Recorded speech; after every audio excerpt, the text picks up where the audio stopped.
Good afternoon, everyone, and thanks so much for joining us today. My name is Loki Karuna. I'm the Director of Artist Equity for the American Composers Orchestra, and it's my pleasure to welcome you to today's professional development session that I've called Put Me On, a special dialogue around commissions and consortia for composers looking to get their works not only played, but played again and again and again. Having a work become a part of a consortium is not only artistically beneficial to composers, but it's financially beneficial as well. So, in this session, today's featured speakers will unpack some of the need to know information surrounding orchestral commissions and will work to demystify the process of the creation of consortia for composers. The music that we were enjoying there was written by Daniel Reza Sabzgaboui, a work there that he called Homage à Halaki, which highlights the lived traditions and experiences of those in Iran and across the Middle East and invites conversation around the idea of musical anthems. It was performed by the American Composers Orchestra as a part of our 2023 EarShot readings here in New York City, which you can find on YouTube. I'll drop that link in the chat here shortly. The performance was led by Maestro Tito Munoz, so shout out to Daniel, Tito, and to all of the musicians of the American Composers Orchestra for that phenomenal performance. Today's professional development webinar is part of our broader EarShot initiative, which is the nation's first systemic program for building relationships between orchestras and composers. Through EarShot readings, collaboratory fellowships, consortium commissions, publishing, and professional development webinars like these, EarShot expands the definition of American orchestral music to ensure a vibrant and inclusive future. EarShot is a program of the American Composers Orchestra completed in partnership with the American Composers Forum, the League of American Orchestras, and New Music USA. For more information on EarShot readings, Collaboratory, our new publishing arm, and all of our other EarShot programs, visit our website, americancomposers.org. I'm sure you may have many questions or comments that come to mind over the course of this presentation regarding commissions and consortia. So if you wouldn't mind offering those using the Q&A function here on Zoom as we go along, we'll get to as many of those questions as we can. And if you'd like to come on screen to ask your question live, feel free to use the hand raise function here on Zoom and keep your digital hand raised. And I'll bring as many of you on screen as I can and as time allows. I'll also be offering a survey in the chat at the conclusion of today's presentation. So if you wouldn't mind clicking that link when it appears and offering your feedback, it will be much appreciated. And with that, I'd like to welcome to our digital stage the president and CEO of the American Composers Orchestra, Melissa Ngan, and the executive director of the American Composers Forum, Vanessa Rose. Melissa, Vanessa, thanks so much for leading today's dialogue and for taking the time. Thank you so much, Loki. We really appreciate that warm introduction and welcome to everybody who is here. Vanessa, welcome. Thank you so much for joining me today. Thank you for having me. Glad to be here. Oh my gosh. So this is one of my favorite topics, and I think your favorite topics. You know, when I introduce myself to people at parties, I tend to shake their hand and say, the best job in the world. I get to make creative dreams come true. And one of the ways we do that is through commissioning. So it's kind of an awesome place to be having this conversation from. One of the things that is super fun about this conversation is that it can be had of many different ways. And we have actually had this exact workshop twice now. Jordan is actually going to put in the chat window for us a link to last year's conversation. That might be an odd thing for me to suggest and do right at the top of this, but it's because that was a conversation that was extremely tactical. Like, here's what an agreement looks like. Here are all of the deal terms, and that exists. And we want to go kind of one step beyond that and like dial back the lens, talk about why we do it in the first place, talk about who it's for, talk about how we create these relationships together. And Vanessa has created some incredible resources for that as well, which we'll be sharing throughout the course of the day. So in a sense, we're going to kind of begin with the idea of what it is and why we do it and what some good models might be. But we're also going to be inviting us all to be thinking about how we shift those models moving forward. I'm going to start with something unannounced and mildly embarrassing, as I tend to do. Oh, goody. So I was thinking about a commissioner who we've worked with many times, and that a little over a year ago, I got an email from this person saying, I asked ChatGPT a question. And the question was, why is commissioning new music valuable? Mm-hmm. So as we think that, I just want to repeat and read to everybody what ChatGPT said so that we can say to ourselves, you know what, we did it like 2 minutes in, congratulations, end of webinar. But here's what ChatGPT had to say on the subject. It says, commissioning new music has value for several reasons. One, artistic expression. Commissioning new music allows composers to express their creativity and produce unique works of art. Two, cultural heritage. New music can add to the cultural heritage and musical traditions of a society, preserving its history and identity. Three, education. Commissioning new music can provide educational opportunities for musicians and composers, enabling them to develop new skills and techniques. I kind of love that idea of like, it's a way to build what we know how to do. Innovation, commissioning new music can encourage innovation in musical styles and forms, pushing the boundaries of what is possible in music. Again, you're commissioning because it hasn't been done before. And then five, community building. Commissioning new music can bring together communities of musicians, composers, and music lovers, fostering a sense of belonging and shared purpose. Overall, Amazing. commissioning new music can enrich our lives and communities and help to ensure that music continues to play an important role in society. I mean, how do you feel, Vanessa? I mean, How did done. ChatGPT do? I think we're good here. What can we offer? I think where we can offer, and I'm hoping this webinar can be helpful, is the nuance, right? The nuance of the flawed humans that we are and how we work together. But I think that's a beautiful overview of the why. It's kind of shocking that AI has done that for us, but lovely. Yeah. It's grabbing our ideas and spitting them back as a mirror. I love it. It also means we presented our ideas in such a tangible, logical way that it could capture those things. Totally. So let's come back to the question in our own words. Why do we commission in the first place? So from your perspective, what makes you attracted to the idea of commissioning? Why do you feel we do it? Yeah. Thank you. Well, I think what you said earlier also about why these are such great jobs that we have is the opportunity to work with living artists and the creative process. And, you know, the whole why we advocate for composers is linked to this, right? And I think this opportunity, I mean, I feel like I'm going to now repeat AI, and I feel like I'm already pretty well presented. But I would say, just on a personal level, it's just been so amazing to be able to see these works in progress come to a fruition, you know, a culminating event, and then also to see it obviously continue. I'm glad Loki mentioned that in the beginning too. It's not just about the one commission and the one premiere performance. It's so much more than that. So, and I would say in particular, as it relates to some collaborative, you know, purpose as well. Maybe not a theme, maybe not a, you know, a particular event, but I think often it's an opportunity to really engage people in a conversation about something that maybe isn't being addressed, and can be so meaningful for a number of reasons. I love it. And, you know, I was once having this conversation with a composer who said, I may not be Beethoven, but I have the distinct advantage of not being dead. And so that's kind of a lovely thing. It's like the idea that you can make something that is specific to a time, place, people, artist, ensemble. That's the opportunity, as opposed to programming something that already exists, which is also a great thing to do. Yes. I want to think about this question again through a slightly different lens. I'm curious, Vanessa, as you've been speaking to commissioners, people, whether they're institutions or individuals or artists, what are some of the reasons that they commission? Yeah, great question. It's maybe even more, there are more reasons than you might expect. I think there's the obvious of, you know, I really like this artist and I want to commission something new from them. We've also seen, which really was the initiative for creating Anatomy of a Commission. We've also seen activities where there's a commission based on a particular event, anniversary, historic activity, to be able to commemorate in some way or respond to it in some way. We've also seen it initiated, as you suggested, from the commissioner perspective, because it's an artist that they want to see really, you know, continue to advance their work and create new work, and they've really taken the lead.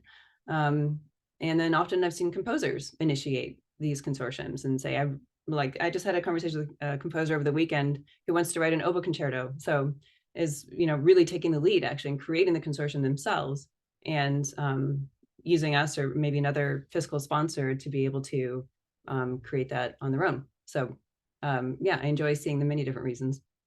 I love it. And I'll also say that a conversation that I tend to have with individuals who commission, and we'll get into the idea that, you know, the commissioner may not actually be the ensemble, the artist, the orchestra. It may actually be somebody else who's actually providing those resources. You know, a really interesting conversation that tends to happen at the start is just getting clarity on why they're entering into this in the first place. So, as a thought, sometimes people commission to commemorate an event like a birthday. They might commission, think about commissioning a painting for your own wall, like they're commissioning for themselves, right? And in that case, they're commissioning something that's very tailor-made for their situation, for their story, whatever the case may be. And then there's some commissioners who commission for the public. You know, there may be some overlap between these things, but they're commissioning because they love an artist. They're commissioning because they want a particular work to exist out there in the world. They're commissioning because they want that piece to be seen a lot of different places.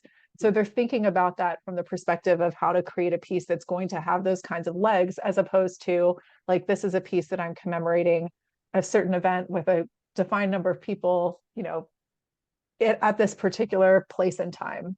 Yeah. So I think it's always helpful to kind of have that why conversation pretty early, because so many other discussions and, dare I say it, potential misunderstandings could occur if you don't know those things. And Absolutely. also finding a match between who it is and why they are commissioning this piece helps you to figure out what artists to pair them with if you happen to be in that situation, which Vanessa, you and I are pretty frequently. Yeah, for sure. So always getting into that question early is a helpful thing, because all of the nuts and bolts later tend to flow through from an understanding of that point. So speaking of understanding, Vanessa, you've done a beautiful job of launching a new initiative called Anatomy of a Commission. I wonder if you might be able to share a little bit about what that is and what it's for. Yeah, well, it's everything that you just brought forward, and I would just really underscore that context point, which is, I think, not something that is often addressed early on, and in the many different ways that entails. And I know we're going to talk about that a bit later too. So Anatomy of a Commission, we're grateful to be doing in partnership with American Composers Orchestra and National Sawdust. And it's designed to be a go-to resource, not only for composers, but also those who are working with composers. So there could be an ensemble, it could be an orchestra, it could be a large institution, a presenting organization, it could be a commissioner. And we're hoping to provide access points from wherever you're coming from and whatever your experience has been, to gain just more knowledge of what the other roles are in the commissioning process, what the different conversations we recommend can be early on to avoid, as you were suggesting also, these misunderstandings or even negative experiences later on, ideally encouraging more composers to be commissioned. And also thinking about what happens after the premiere, advancing the work, and also the digital media component of it, as that is quickly evolving always. We're not lawyers, but we've been working with the wonderful lawyer, Ari Solotov, to create a discussion guide that is meant to be kind of a checklist. Might not apply to everybody's situation, but we're hopeful it brings up things, maybe points or ideas that people didn't consider even as part of the conversation, or maybe a composer can bring it to a conversation they're having and saying, hey, ACF recommends we talk about this thing, let's talk about it. And, you know, maybe even giving them some more agency or this confidence to bring that forward. But also those who are working with composers. Probably like ACO, we get a number of questions from, again, ensembles, institutions, funders about how to enter into a commission. And we're hoping that this gives, just a lot more information, as well as positive examples of what has worked for a number of different collaborators. So, yep. I love that. And I'm going to go ahead and share my screen now, because there's one resource in particular that I would love to dig into a bit. This is your discussion guide. And one of the things I love about this is that it has this page here, which is page 4, for those of you who are following along, that gets into the different stages of what a commission can look like. So Vanessa, I wonder if you might be able to just take us through these briefly. Thank you. Yeah, I think this is so important and speaks to what we've already been sharing, is the real need for the why early on. As you can see, you're not even writing the piece until stage 3. That really speaks to the need for the investment in relationships, dialogue. This is why we call it a discussion guide, because that is our hope, that it is really just emphasizing that need for conversation and understanding across, everybody involved. And yes, we can get you a link. Thank you. And these, I will give Ari Solotov all the credit for designing this in preparing this discussion guide for us. I will also add, this is particularly dedicated to orchestras, large ensemble commissions. We are going to be doing a small ensemble version of this soon, and then many other iterations, because as we know, there are many scenarios in which a commission exists. However, the development stage, again, the why, the conversations, understanding of the why and the who and how, context. And I mean that in terms of particularly if you're inviting someone to write on the occasion of a traumatic event, there needs to be a lot of conversation about what those expectations are, how much the artist has agency to dig into that particular complex issue, et cetera. The contract stage is where you're actually contracting, obviously. And we're hoping, again, the discussion guide enables you to have as much in writing and upfront as possible to avoid problematic things later on. And then, of course, there's a preparation or composing period, as well as the delivery stage. That's a lot that's in the contract, of course, too, in terms of timeline and what is expected. And then the premiere stage, obviously that's the premiere. We even include suggestions of like, are there comp tickets that the composer will get? Will there be time with the conductor? What are the rehearsal expectations? Will there be travel provided? All of these things that sometimes are assumed or not discussed. And then, of course, post-premiere stage. So as we were talking about advancement of the work, what happens with the digital media, the recordings, et cetera, the different assets that were part of that premiere, that we hope will also be, again, a component of the early conversations.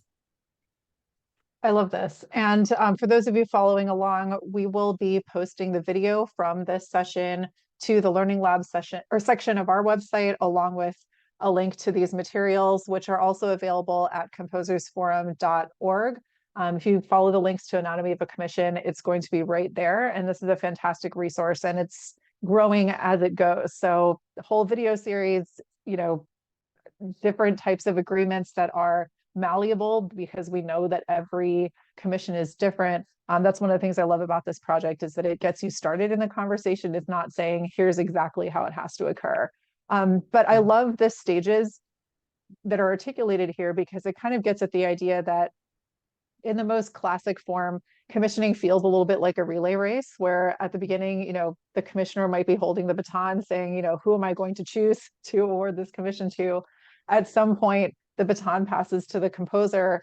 They're creating this work. And there's a moment here where that work could be literally anything, right? I mean, depending on the conversations that happen at the beginning, whether or not there's clarity on why the commissioner has chosen you as an artist can really define whether or not expectations are met at the end.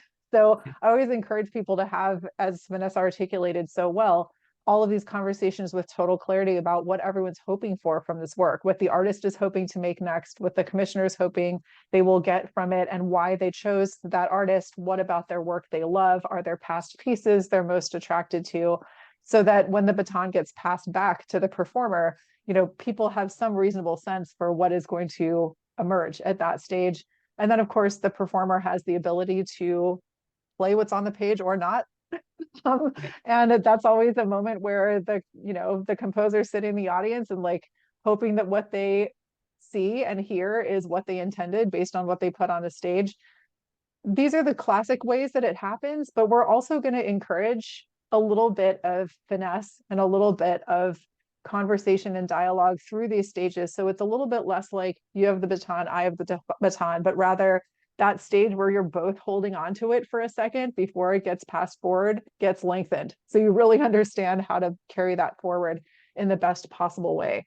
So I'm going to come back to conversation mode between the two of us as opposed to screen share mode, and just kind of ask about this idea about relationship building, because one of the most important things we just talked about was that initial stage, that moment where a commissioner, an artist, a composer get together and imagine what a piece might be. But before we even get there, we have to be aware of one another, right? So Vanessa, I'm curious, as you're guiding composers through that stage of things, what are some of the things that you most recommend in terms of how to make the relationship great before the project becomes contemplated at all?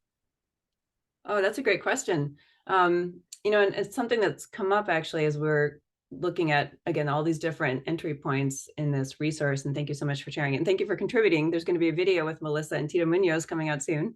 And actually we just did a publication of an essay written by Sarah Williams at Opera Philadelphia. So check that out. It's on I Care If You Listen, and also on the ACF website, that I think is really important to what you were just asking, because it talks about from the commissioning organization's perspective, particularly as it relates to the composer, and things to know about as you're approaching an institution. And it's a little bit like job interview, right? If you were interviewing for a job, you would do some research on the organization and understand what are they already programming, what seems to be, the way that they approach. Are they doing a lot of commissions? Are they not? Is there somebody like a Sarah Williams at the organization who is directly working with composers or not? You can find a lot online just by doing some research. So a little bit, at least, entering into the conversation where they may be coming from, and you can speak to that. I think the more we can think about, which is the point of this resource, about where the other person is coming from, the more we can find a good meeting point. It isn't to say that you should negotiate, everything that you value on behalf of the other person. I just think it's important for everybody involved to know where the other person's coming from. And you said that earlier too. So my recommendations are just take some time to think about what that organization has already demonstrated is a priority for them artistically and otherwise, and think about how that might match with something that you're interested in doing, and come maybe with a pocket of ideas in mind, but thinking about, how that might start the conversation. And then you can do, the back and forth. I also just generally encourage composers to think about, what is your narrative? We talk a lot about, creating a profile online and things like that. Like there are many ways people want to be identified, and there are many ways others will identify you. So I think the more you can be proactive in shaping what you want your narrative to be in terms of who you are as an artist, how you identify, how you approach your music practice. Again, you mentioned this too, but like projects you're really interested in doing, something that you're really invested in for whatever reason that might be. I think those are things to bring forward also in the initial conversation, because that helps them get to know you. And then that therefore creates a connection. And maybe it doesn't result in a commission right away, but that starts the cultivation, as it were, of each other's, of that relationship. And that can often lead to many things down the road as well. I love that. And first of all, the idea of a narrative, like what is the narrative that you want your collaborators to know about you? That's huge, because, when we were talking earlier about why commissioners commission, do they want something for their wall, or do they want something for the public? If there's an artist who has a very strong narrative and their music comes from a very specific place and they need to explore a very specific question, that's really not a good match for a commissioner who's going to want something for their wall, right? That's not a place where the commissioner is really going to have a lot of say or control as to what the piece is. So again, it's about finding a right match.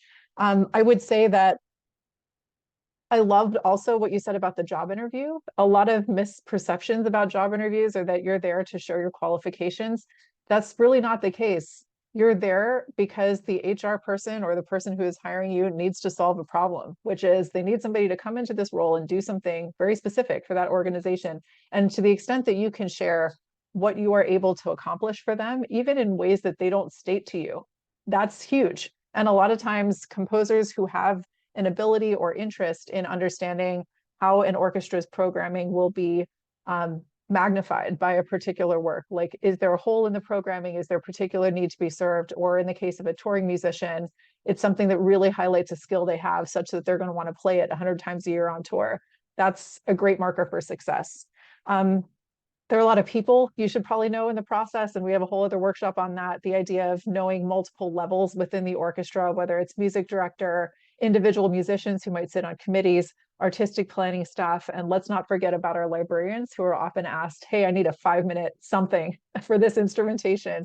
The more they're aware of you, the more you're going to be an answer once again.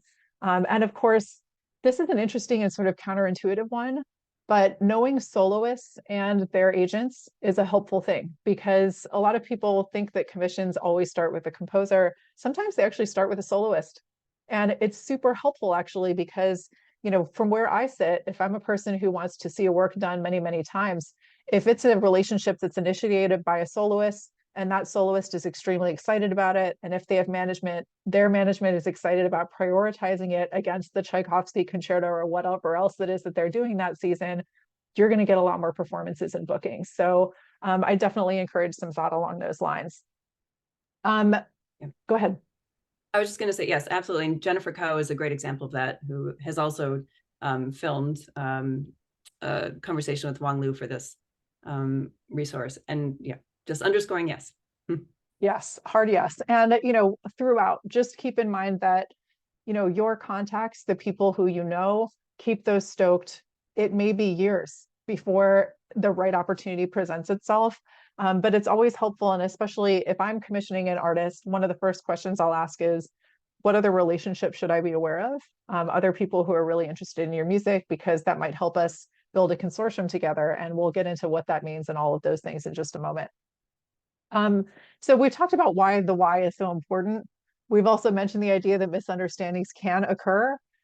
So I'm actually curious, Vanessa, what kinds of misunderstandings have you seen in this scenario? Oh, yes. Well, I will share something that's already been very public and was really my inspiration, I guess, for lack of a better word, for seeing the need for Anatomy of a Commission. But you may recall that a few years ago, Daniel Bernard Roumain was commissioned to write a work on the occasion of the 100th anniversary of Black Wall Street, the burning of the Black community in Tulsa, Oklahoma, and Tulsa Opera, I believe, was the commissioner. And as Daniel shared, the commission included writing text as well. And there was some text that he had included that was asked to be removed. And he felt that wasn't really appropriate given the reason for writing this work. And ultimately was not performed by that particular institution, but it was Opera Philadelphia, Washington Performing Arts, and others really came forward and they did their own version, which is a beautiful, beautiful work I would recommend looking into. But I think it really raised the question. I wasn't in the room, right? But I think what became clear was that lack of conversation in the beginning, right? And particularly for a very difficult anniversary and difficult reason for writing this work, I think there needs to be even more time spent on the relationship, the why, the how, et cetera. Yeah, thank you, Loki. And I would even add, if you know Daniel's work, he's going to take something like this, and I would use the word provocative. So I think that's also maybe telling in what they hadn't, I'm assuming, maybe didn't do in terms of spending time just getting to know the artist. That's one very public example. Again, I was not involved in the room, but that's been shared pretty widely. And there's that article, thank you, Loki. And Daniel also wrote about it, or was an interview with Daniel in the I Care If You Listen website that we have as well. So that's a pretty big example. There are other things I would say that include not knowing quite what your limitations are as a composer in terms of what forces you can include. Like, what is the instrumentation? Can I add electronics? Can I add a visual? These are things that sometimes come out of the creative process that weren't explicitly discussed early on. There are also things that I know you see all the time, which include not really considering if the composer is part of the process at all. Is there time to bring the composer in for a workshop? Oh my gosh, workshops. Can we talk about that for a long time? Time to develop the work and have people play it and listen to it that's not in your computer, and then be able to work on it some more. This is what's so great about EarShot and Collaboratory that ACO does. And the opportunity to then rewrite even after the premiere for the second performance, I think, is so important. But even just simple things like having the composer there for the premiere are not always considered. Is there travel, pay for the composer to be able to come? Like, so many of these things are just not discussed. And so assumptions are made, and then, things happen. And I'm hopeful that we can be, helpful in helping everyone involved to think about these things earlier on. Yeah, that makes sense. And so it sounds like in the example that you mentioned, there were a number of junctures at which the commissioner might have understood who the artist was, there's also a soloist involved, like making sure that the right matches are made and everybody's really clear on what we're hoping for. Everything that we're describing at the beginning about how to successfully build a commission of any kind, the need for that context becomes magnified by a factor of exponential growth when you're dealing with a topic that engages with equity, that engages with a narrative that's particularly core to and difficult for a particular community. Like those core concepts become that much more important. And you had mentioned earlier this concept of a narrative, which I want to come back to. As we all collectively advance ourselves towards equity in the ways that we can, I am curious about how that question of identity comes up in these early stages of the conversation, Right. knowing that people are not one dimensional, that people don't have the same opinions about themselves, perhaps, than what other people may assume that they do. I'm curious what you have seen along those lines and also what might be most helpful as people are initiating those conversations. Thank you. Well, I'll just build on the example already shared in terms of spending time getting to know the composer too, which you said early on too. And I think as you look at even the biography of a composer, and note to composers, this is why your biography is very important. How is the person describing themselves in their biography, right? The things that you can control, composers, website, bio, notes on the program. These are important clues for those of you seeking to work with you as to how you want to be identified, how you think about your art making. There's some who are very overt about writing about the Black experience, for example, and others who are not. And I think it's important to be attentive to that as a presenter, commissioner, et cetera. And I would say where it also comes out in this commission conversation is, in terms of context, the marketing. How is this being marketed? How is it being programmed? Is this on a MLK Day, program, or is this in a, April 20th, I don't know why I picked April 20th, random date, but is it just part of the master series, or is it part of a new music series? I mean, I think all of these things are important. What else is on the program? Again, are people deciding? Yeah, I know that was for you, Loki. Are people deciding to make this all about your cultural background without telling you? Right? I think these are really important things to talk about, and maybe it's not yet known when the commission is happening, but I think that needs to be shared as it is being considered and programmed. And sometimes it's just timing, but I think it's good for the composer to be aware of how it's being presented, as well as obviously the notes and everything else that is going to be alongside the piece being performed. Yeah, all great advice. And that concept of solving a problem for an orchestra can move very quickly towards tokenization if not leveraged well. And so I think, Vanessa's advice about knowing the artist really well, knowing what kind of art they most want to make from the bio is a great thing. I would also go maybe even one step further, and in those initial conversations, maybe talk about what you love about that work, like what you love about certain pieces that they've done in the past. And then maybe just ask the question, what do you most want to write next? You know what I mean? There may be some ideas that are percolating in the background that are different from what you expect. It feels like in some cases, the choppiest waters can occur when a commissioner is telling an artist, this is what I need it to be. And that's not quite the match for what the artist wants to make. But there's an interesting dynamic there because the artist also wants the work. So I would suggest having a conversation that allows space for all of this to be unveiled, because a lot of people think they're collaborating when what they're really doing is asking the other person to cooperate. And that usually starts with having a really defined idea, as opposed to what you said earlier, Vanessa, which is have a pocket of ideas. You know what I mean? Have some possibilities that you can enter the conversation with. So we'll be getting to questions in just a few minutes here, but I want to get to one sort of like brass tacks conversation. As you've been developing these resources, how do you think about pricing and negotiating terms? What are some of the things that have been on your mind?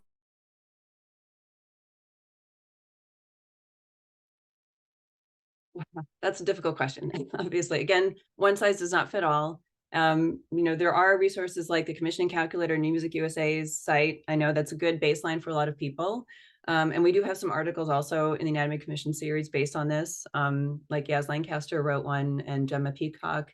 So I think a lot of it is, again, getting an understanding of the whole context of the work, what is being expected of you, A conversation I had recently was related to, or they're going to be additional versions, anticipated of this for like reduced orchestra, for example. All of these things take time. So what are those implications in terms of copying costs? That's a huge one that is often not part of the conversation for composers. Printing, if you're just delivering digital scores, all of these things are components.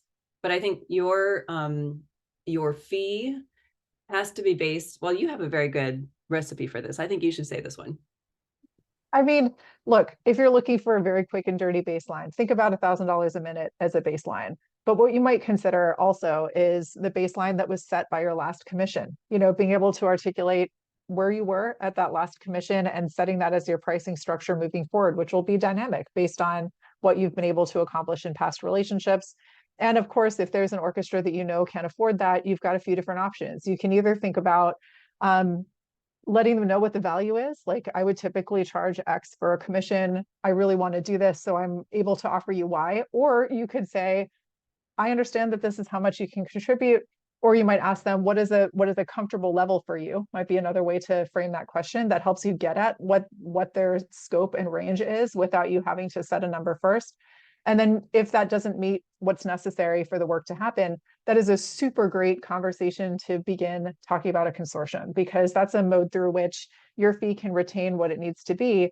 You have multiple orchestras contributing towards that, and it makes it more achievable for more orchestras to come together in a consortium format. So first of all, what is a consortium? Sort of exactly what I said, multiple orchestras coming together to commission a single composer. Each of them has decided how much they're going to contribute. And one of them may contribute more in order to have the premiere, because to some orchestras that's important, and to some it may be less important.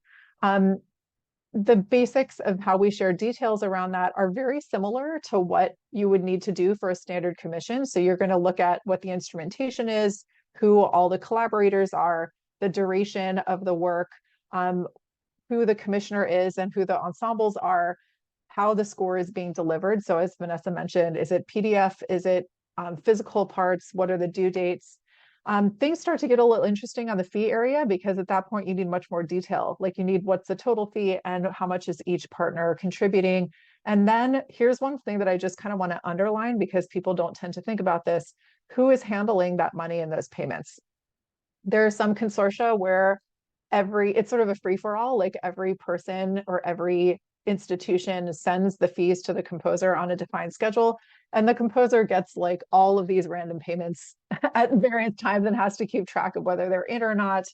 To me, my favorite way to do that when commissions rise to a certain level is to put those funds in escrow, or make one organization responsible for collecting them all and sending them in one neat bundle to the composer, so that it's not just a hodgepodge of various things. But nonetheless, I just wanted to underline that. And then, of course, like the rights. So Anatomy of Commission does a nice job in that discussion guide of talking about the various rights that can be assigned with a work, whether it's the premiere, recording, sync rights, which we got into in our last conversation, broadcast rights, and also who owns the copyright. Spoiler alert, it should be you, composers. So, all of the basics are there, but the complexity gets involved with, the order in which the orchestras are playing them, what are the due dates to each orchestra, are materials being passed back and forth to you as the sort of hub, as the composer, or are they going from one orchestra to the next directly? Like, those are just things to kind of figure out. Vanessa, what have I left out in the consortium conversation? Yeah, I think you did a great job. Well done. I'm just going to fan myself. I want to get into the last thing here. And you know what, before I say that, there's one other thing that I just wanted to share. We talk about the contracting stage, and there are two things I always love to say about this. The first one is, a contract should be a confirmation of a conversation you've already had. So I want to come back to Vanessa's wisdom about the dialogue being so important, because it should really be just a way of putting on paper what has already been said, as opposed to like any surprises coming through on that stage, because that's where people can get offended. The other thing is understanding what happens if anything in the contract isn't followed on either side. I'll also share that some composers will think, oh, I've been commissioned to write a 12-minute work, I've written a 25-minute work, what a gift. That may not be true, because there may be a very defined period of time for that to happen inside of a performance, after which point you end up in overtime. So please do stick to the terms. Vanessa, anything else that you would share about just the contracting side before we get to our last little point here? I don't think so. No, I think we've covered it. So now I'm going to lob one more at you, which is workshopping. You had mentioned that as being super important, and we had talked about lengthening the period of time where you're both holding hands. Talk to me about that. Well, again, props to ACO for recognizing this need. I mean, it's really amazing if you look at musical theater, for example, or plays. I mean, anything going to Broadway, there's massive workshop happening in it, you know, previous to that, and probably performances in other places around the country before it reaches there. But for orchestra premieres, that's seldom the case. Most of the time, wherever you are in your career, maybe you've had a number of orchestra commissions already, it doesn't matter, you're still doing a new piece. You don't get the opportunity to really hear the orchestra play it before it's time to deliver the score. And I think that's such a missed opportunity for everybody involved. It's also a great way, you know, when I was working with the EarShot, I just saw so many ways that the orchestra musicians became really invested also, not only in just playing this new music, but in the composer's success. And I think it's just a great way to achieve greater agency from all parties. And the reason for why working with living composers really matters, because they're here. You know, like, let's not pretend it's just music on a page. There's an opportunity to really be collaborative. It's certainly helpful for the composer, and I think it's helpful for any number of reasons. You can bring donors to the rehearsals, etc., to really engage in the creative process, which is, as we've already mentioned, the most beautiful part about our work. I love it. And, you know, it's also just fun, right? The workshop side is super fun. And I think I'll also say that should you be in a position as a composer to have a workshopping process, think about what questions you would most want to ask and answer in that session, as opposed to just full score or sections of score. Really think about how you can use that for experimentation, because that's the sort of thing that just can't happen in a regular rehearsal. So just a little nugget from the road from my side. I think we're in a place now where we can start opening up for questions. So I see David joining us. David, welcome.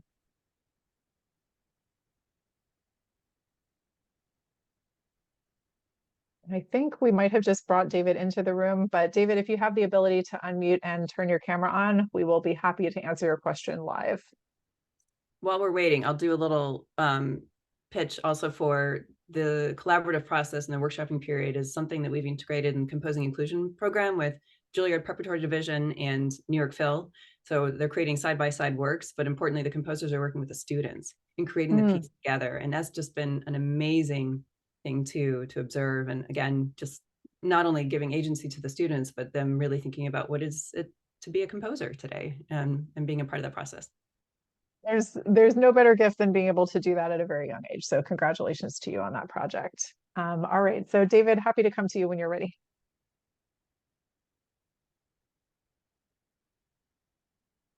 Thank you so much for this very informative webinar.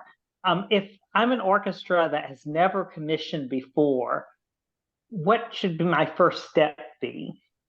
What could be the way that I could get started? That's such a great question. And I will say you're talking to two people who can really help with that. So I would say call Vanessa, call me, call Loki. You know, really being able to be in conversation with orchestras and organizations that really facilitate that commissioning process can be a first place to start if you're just wanting to take that first step. The other thing that I would say, if for any reason that doesn't end up being the right first step for you, you might consider hopping in on a consortium for another orchestra that's already initiated a process. You could look at composers who you really love and maybe reach out to them and see if there are any projects that they're existing that are working on. And I'll also say that pretty soon we'll be launching a consortium commissioning hub that is available to all, where orchestras and composers can post projects that they're working on with one another, because there hasn't really been a formalized way for people to know about what's happening out there nationally. We tend to just call our friends, you know what I mean? We tend to just call our peers and say, hey, I'm working on a project with this one composer. Would you be interested in hopping in? The other thing that I would say is, again, start with artists you love. If there are artists that you have a relationship with because you've programmed their music more than once, or even just one time, if there's a composer that you've brought in for a premiere and you really hit it off, they did a bunch of activities with you while they were on the ground, it's a great place to be starting a conversation about a commission. Relationship first is the best thing that I can say, because a lot of times that artist, having been with you for a while, having seen how that event went, having made things with you and presenting them to the public, that's going to be a great first step towards a commission of any kind. Vanessa, I'm curious if you have anything to add there. Yeah, I would just say, and built into everything you just said, is trust. The component of trust as you start a collaboration is huge. And if having had that relationship already, it enables you to start from a very different, point, and really be able to dream up something really amazing. So yeah, I would definitely, just going back to the relationships, I think that's the underscoring thing throughout all of this is, even if it's new, even if it's something you haven't done before in terms of commissioning, if there's a composer you have a relationship with, it really makes a difference. It doesn't mean you should just keep commissioning the same composer all the time, but I think it's a great way to, just to build that trust, to build your community support also in commissioning new work. If that's something that is also something you haven't done before, they feel that comfort and that relationship, even if it's just in a performance. I think it comes out in many different ways when you have that trust behind it. Yeah, that's great advice. And I think what organizations like ours can do is to help you find or build relationships with composers you may not already know, which is a helpful thing. If you kind of tell us what you're looking for, we can help suggest some people that might be a great fit. So I see Marco on screen with us. Feel free to ask your question. Welcome. Yeah, can you hear me? Yes, we can. Great. This is actually quite timely for me, and I have a question about just kind of like the sort of initial pitch to an orchestra from the composer's perspective. And I guess I'll give you my scenario here. I'm the artist in residence at Joshua Tree National Park, and I'm writing a symphonic work about the park. So I'm trying to get a consortia of orchestras in Southern California to like commission this piece. So I'm just wondering, like, and like the park, has a huge social media following, so they can promote the orchestra. So there's a lot of like, win-wins as far as like, getting butts in seats and connecting with the community and the nature and blah blah blah. So like, do you have any advice for like, how to approach these orchestras besides just like, trying to find the email of the music director and sending them an email? Always a great approach, the cold email. Vanessa, I'm curious if you have any thoughts. I have a couple, but I'd love for you to go first if you have any. Well, first of all, I was just camping in Joshua Tree last month, so I didn't know that there was an artist in residence program. This is so exciting. I can't wait to hear your work. Well, I think first I would start, the geographic relationship is important. That's really great to start there. The orchestras that are in community with the Joshua Tree, region. I would even go further to research each of those orchestras to see if any have done something similar. Is there any kind of tie to the region or nature, or something that might be a starting point for you to reach out to them? I think rather than just like a blanket, please don't do a mass email to everybody at once. Make it very personalized, and as much as you can, when you're reaching out, and I would say to a variety of people, I would try to link it to something that you see they're already doing, why this would be of interest to them. Definitely good to mention the the social media support and the other things that are behind it, as well as any existing financial commitments. Like what are you actually asking of them? I think is good to be clear in the beginning. And I would say, in addition to an email or a phone call, go to the concert, show up, introduce yourself, all the things that you probably already know. What do you say, Melissa? Yeah, I would say, first of all, as usual, I agree with everything you said. I would also suggest seeing who knows somebody at those orchestras, so that it's not a cold introduction. I would also suggest, if the orchestras are already in partnership with the institution, the park, the location, whatever it is, being able to go in together or initiate the project there might be an interesting way to approach. So they're all different ways, but I would say anything you can do to have that conversation be a warm one as opposed to a cold one is a helpful first frame. But when all else fails, finding a person in the inside of the institution that you can make a pitch to is always a helpful thing. Hi, Stephen, welcome. Hi. Okay, you mentioned the case of the Tulsa piece that was not done by one of the commissioners. And so it is not unknown in consortium commissions for not all the consortium members to present the work for reasons that often composer might not know. And I'm just wondering, what is the strategy that you would propose to nudge the group that still hasn't done the piece to do it? Yeah, it's a great question. So here's what I would say. Everything comes down to relationships. And it's helpful to note that orchestras don't program composers, people program composers. So especially if there's been a change in terms of who is at the institution, if it's been a really long time, it's going to be a matter of making sure that you reinitiate a conversation with the people who are there and talk about what the piece is, how it's evolved, how it's been played other places, to start to have a conversation about how it might fit on programs. So you can really understand, when you mentioned for reasons the composer is not aware of, that could be a whole host of things. And until you enter into a conversation or your publisher enters into a conversation, it's going to be hard to know what those are. And only when you know what those are, can you do anything at all to address that.